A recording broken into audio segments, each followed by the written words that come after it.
কিন্তু ধর্মীয় অনুভূতি একমাত্র অনুভূতি যেটার ক্ষেত্রে এটাকে সংরক্ষণ করা হবে, অন্যান্য ক্ষেত্রে করা হবে না। এই পার্থক্যটা কেন রাখা, সেটা আমাদের বোধহয় ভাববার বিষয়। আইনজীবী না, সাংবাদিকতা করি, কিন্তু আমি আইন সম্বন্ধে যেই জায়গাগুলি প্রাসঙ্গিক সেটা নিয়ে কয়েকটা জায়গায় বলি।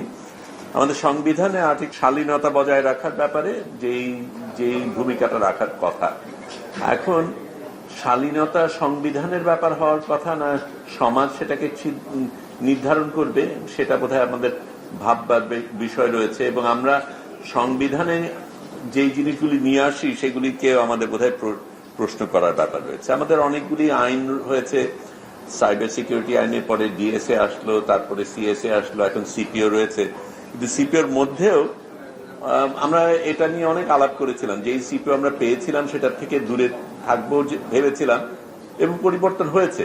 কিন্তু একটা জায়গায় আমরা দেখি পরিবর্তন নেই, সেখানে রাজনৈতিক অনুভূতিকে আলাদা করে একটা বিশেষ জায়গা দেওয়া হয়েছে।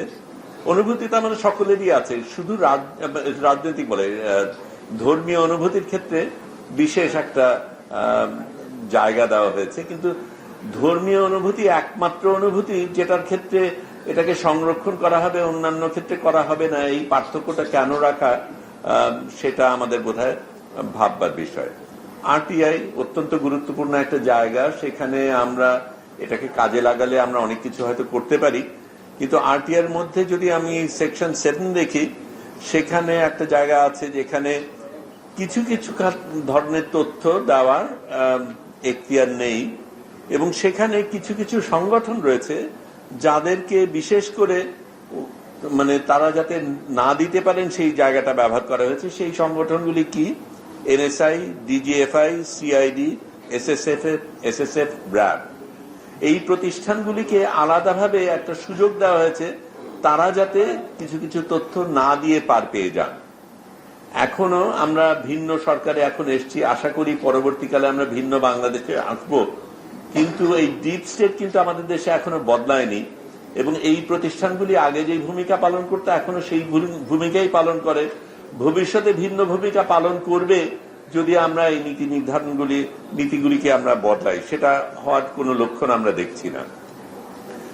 প্রিন্টিং প্রেসেস পাবলিকেশন অ্যাক্ট 73 সনের কথা যদি যাই, সেখানে একটা জায়গায় আছে যেই জায়গায় এটা স্পেসিফিকলি বলছে এগুলি করার ক্ষেত্রে সমস্যা রয়েছে। সেখানে any prejudicial report that will be considered as a punishable offence.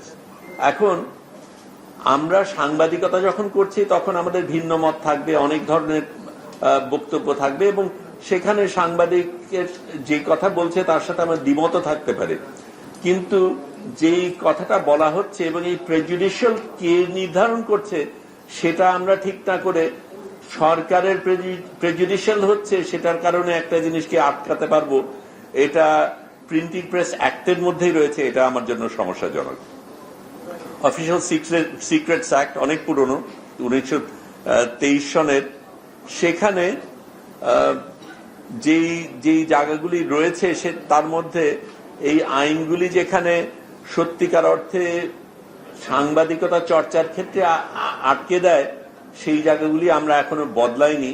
এগুলি নিয়ে আমাদের ভাববার বিষয় রয়েছে। আমরা দিকে কিছু কাজ করেছিলাম, এটা আজকে করিনি, শুধু আমরা হাসিনা সরকার থাকাকালীনই অনেকগুলি বিশ্লেষণ করেছিলাম। সেখানে আমরা 2020 সালের ফেব্রুয়ারি মাস থেকে 2023 সালের মার্চ পর্যন্ত ডিজিটাল নিরাপত্তা আইনে মোট 33টি মামলা করা হয়েছে, যেগুলি নিয়ে সাংবাদিকদের বিরুদ্ধে, সেগুলি নিয়ে আমরা গবেষণা করি।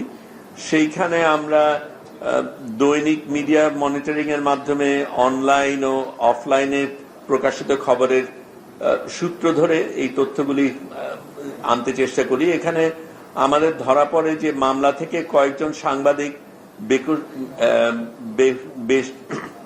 বেকসুর খালাস পেয়েছেন, কিন্তু কারো কারো মামলা খারিজ হয়েছে, কোন কোন মামলার এখনো পর্যন্ত শুনানি চলমান রয়েছে। আমি এটা বলতে পারি, এখানে আসিফ নজরুল সাহেব রয়েছেন, আমার বিরুদ্ধে সেটা কিন্তু এখনো চলমান।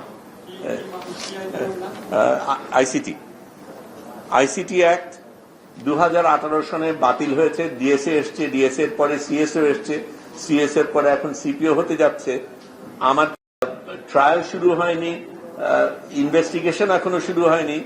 আমরা কোর্টে গিয়ে বললাম যে এটা তো সংবিধান অনুযায়ী খারিজ হওয়ার কথা, এখনো কিন্তু সেটা চলছে। এটা ইচ্ছা করেই আমরা এটার ব্যাপারে কোনো তদবির করিনি, কারণ আমার ক্ষেত্রে আলাদা তদবির করে কোনো একটা সুবিধা নিতে হবে এটা আমি চাই না। কিন্তু দেশের আইন অনুযায়ী যেই জিনিস 2018 সনে হয়েছিল সেটা এখনো চলছে, এটা নিয়ে তো আমাদের প্রশ্ন করা দরকার। আমি সেই কারণেই কথাগুলি তুলছি যে যেই পরিস্থিতির মধ্যে আমরা রয়েছি সেখানে সত্যিকার অর্থে আমরা যেই সরকার পেয়েছি এই সরকারের ক্ষেত্রে তো আমরা প্রচন্ড আশাবাদী, আমরা ভিন্ন একটা পরিস্থিতি পাবো, ভিন্ন একটা জায়গায় যাব। কিন্তু তারপরে আমরা যদি যেই ধারায় চলছিল সেটাই চলে, এটা খুব সমস্যাজনক। এবং একটা জিনিস বলতে হবে, আইন বদলানো যায়, সংস্কৃতি না বদলালে শুধু আইন বদলালে কিন্তু হবে না।